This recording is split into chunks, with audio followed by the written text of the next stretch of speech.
నేలకొండపల్లి మండలంలో వృద్ధ దంపతులు దారుణంగా హత్యకు గురి చేసిన ఘటన కలకలం రేపింది. అయితే నిన్న సాయంత్రం ఓ గుర్తు తెలియని ఇద్దరు మహిళల్లో ఈ ఇంటి కోసం కిరాయి కోసం అని చెప్పి వచ్చినటువంటి మహిళలు వాళ్ళు అనుమానాస్పదంగా ఆ ప్రాంతం తిరగడంతో పాటుగా మరోవైపున మాత్రం ఇక వృద్ధ దంపతులు ఉన్నటువంటి కొండపల్లి మండల కేంద్రంలో ఉన్నటువంటి ఈ ఇరువురిని ఒక్కసారిగా హత్య చేసిన ఘటన కలకలం రేపుతా ఉంది.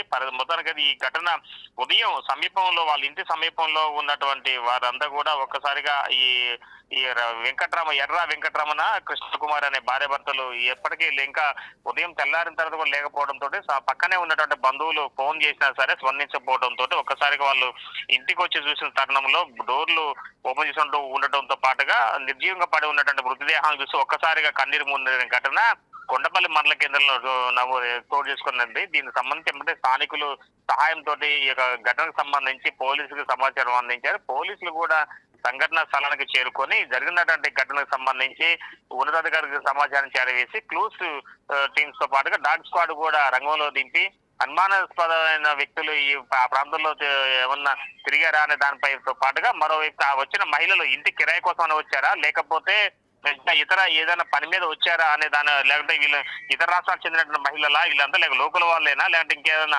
ఆర్థికపరమైన లావాదేవీలు ఏమైనా ఉన్నాయా లేక ఆర్థిక పరమైనటువంటి దోచుకునేందుకు విధంగా అంటే నగలు కావచ్చు డబ్బులు కావచ్చు వాటి కోసం వచ్చేసి ఈ యొక్క మహిళ అంటే వృద్ధ దంపతులు ఇద్దరిని కూడా హత్య చేశారనే దానిపై ఆ కోణంలో కూడా పోలీసులు దర్యాప్తు చేస్తున్న నేపథ్యం అయితే ఉన్నది. అయితే మొత్తానికైతే ఈ యొక్క సంఘటనలు ఇటీవల కాలంలో ఇతర రాష్ట్రాలకు చెందిన అంతర్రాష్ట్ర దొంగలు కావచ్చు మహిళలు ఒక టీమ్ గా ఏర్పడి ఖమ్మం జిల్లాలోకి సంచరించారు అనే ఒక సోషల్ మీడియాలో కొన్ని వదంతులు వస్తున్న నేపథ్యంలో ఇప్పుడు తాజాగా ఈ ఘటనకు సంబంధించి ఈ ఒకసారిగా బలం చేకూరుతుందని చెప్పుకోవచ్చు. అయితే మొత్తానికైతే పోలీసులు మాత్రం నేలకొండపల్లి పోలీసులు మాత్రం ఈ యొక్క ఘటనకు సంబంధించి సమీపంలో ఉన్నటువంటి కొన్ని విజువల్స్ అంటే వీడియోస్ సీసీ కెమెరాలను కూడా ఓపెన్ చేస్తున్న నేపథ్యం అయితే ఉంది. కానీ వాళ్ళ యొక్క మూవ్మెంట్ వాళ్ళు ఎక్కడైనా ఆటో దిగింది కానీ ఆటో ఎక్కింది కానీ లేదా టూ వీలర్ మీద వచ్చింది కానీ లేదంటే వాళ్ళు ఆ ప్రాంతానికి అలా ఏదైతే ఇప్పుడు ఘటన జరిగినటువంటి హత్య గావించబడినటువంటి ఒక ఇంటి వైపు మళ్ళిన విజువల్స్ కానీ అవి దొరుకుతాయేమోననే కోణంలో కూడా పోలీసులు పూర్తిగా దర్యాప్తు చేస్తున్న నేపథ్యం అయితే ఉంది. మొత్తానికైతే మాత్రం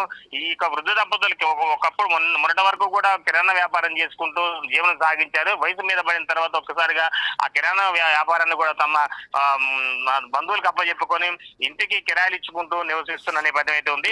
ఇప్పటికే మూడు కుటుంబాలు కూడా నివాసం ఉంటున్న నేపథ్యం ఉంది కిరాయికి. అయితే ఆ కిరాయికి మరో పోర్షన్ కూడా ఇంట్లో ఖాళీగా అయిన నేపథ్యంలోనూ మరి ఆ ఖాళీ అయిన పోర్షన్ కోసం కిరాయికి దిగేందుకు అద్దె కోసం వచ్చినట్టు మహిళలే ఈ యొక్క హత్యకు గావించబడ్డారా లేకుంటే ఇంకా ఏదైనా ఇంకా అద్దెకు పడిన లావాదేవీలు ఏమైనా ఉన్నాయా అనే కోణంలో కూడా బంధువులు కూడా వాళ్ళ కుటుంబ సమీపంలో పక్కనే ఉన్నటువంటి బంధువులు కూడా పోలీసులు పూర్తి స్థాయిలో ఎంక్వైరీ చేస్తున్న నేపథ్యం అయితే ఉంది. మొత్తానికైతే ఈ ఖమ్మం ఉమ్మడి జిల్లాలో ఖమ్మం జిల్లా వ్యాప్తంగా మాత్రం ఈ వృద్ధ దంపతులు హత్య గావించిన ఘటన మాత్రం కలకలం రేపిందని చెప్పుకోవచ్చు. పోలీసులు మాత్రం పూర్తి స్థాయిలో కూడా దర్యాప్తు చేస్తున్న నేపథ్యం అయితే ఉంది. మరోవైపున బంధువులు కూడా అంటే వాళ్ళకు సమీపంలో ఉన్న బంధువులు కావచ్చు దూర ప్రాంతాల బంధువులు కూడా ఇప్పటికే ఆ ప్రాంతాన్ని చేరుకొని అసలు జరిగినటువంటి ఘటనకు సంబంధించి పూర్తి స్థాయిలో పోలీసులకు సమాచారం చేరవేసే విధంగా అక్కడంతా ఘటన చోటు చేసుకుంది.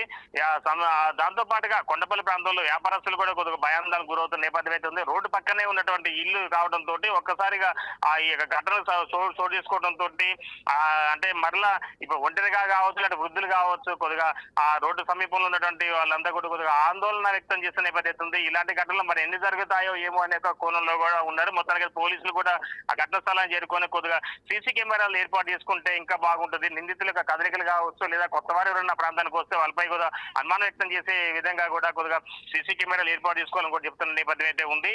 ఏది ఏమైనా సరే మాత్రం వృద్ధ దంపతులు నేలకొండపల్లిలో జరిగినటువంటి హత్య ఘటన మాత్రం కలకలం రేపిందని చెప్పుకోవచ్చు. మొత్తానికైతే ఈ ఘటనకు సంబంధిత రెవెన్యూ శాఖ మంత్రి పొంగులేటి శ్రీనివాసరెడ్డి కూడా ఆరాధిస్తున్న నేపథ్యం అయితే ఉంది. ఎలా జరిగింది ఏం జరిగింది అనే దానిపై కూడా ఆయన కూడా ఆరాధిస్తూ జరిగినటువంటి ఘటనకు సంబంధించి పూర్తి స్థాయిలో ఎంక్వైరీ చేసి బాధితులకు న్యాయం చేకూర్చాలని చెప్పి విధంగా కూడా ఆదేశించడం కూడా జరిగింది. మొత్తానికి ఇప్పటికే మంత్రి క్యాంపు కార్యాలయం సంబంధించినటువంటి ఇన్ఛార్జి కూడా ఘటనకు సంబంధించి పూర్తి వివరాలు కూడా సేకరించుకున్న నేపథ్యం అయితే ఉంది. మొత్తానికి ఈ ఘటన ఏదేమైనా సరే నేలకొండపల్లి మండలంలో జరిగిన మండల కేంద్రం జరిగినటువంటి ఈ యొక్క ఘటన మాత్రం సంచలన రేకెత్తిందని నేను చెప్పుకోవచ్చు. ఏదైనా ఈ యొక్క ఘటనకు వివరాలు మాత్రం మరి క్లూస్ టీమ్ తో పాటుగా డాగ్ స్క్వాడ్ వచ్చింది కాబట్టి వస్తున్న నేపథ్యంలోనే ఈ యొక్క ఈ వివరాలు మాత్రం ఇప్పటి వరకు కాస్త పోలీసులు పడకపోయినా కానీ క్లూస్ టీమ్ తో పాటుగా డాగ్ స్క్వాడ్ వస్తే కనుక ఇంకా పూర్తి వివరాలు వచ్చే అవకాశం మెండుగా ఉందని చెప్తున్న నేపథ్యం అయితే ఉంది. ఇది కొంత తాజా పరిస్థితి.